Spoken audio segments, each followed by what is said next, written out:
আওয়ামী লীগের দেশবিরোধী ষড়যন্ত্রের বিরুদ্ধে প্রকৌশলী জাকির হোসেন সরকারের নেতৃত্বে মোটরসাইকেল শোভাযাত্রা অনুষ্ঠিত হয়েছে।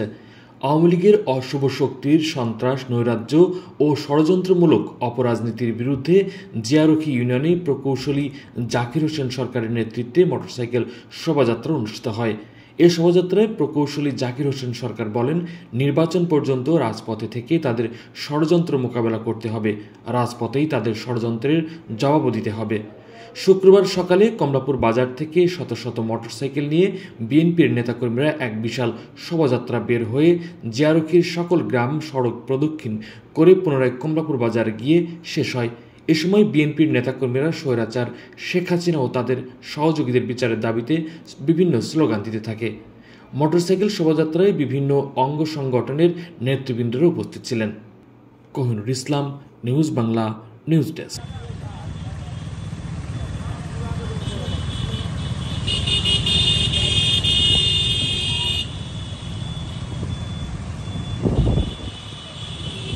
आगे जाओ मामा, आगे जाओ, आगे जाओ। हाँ हाँ हाँ।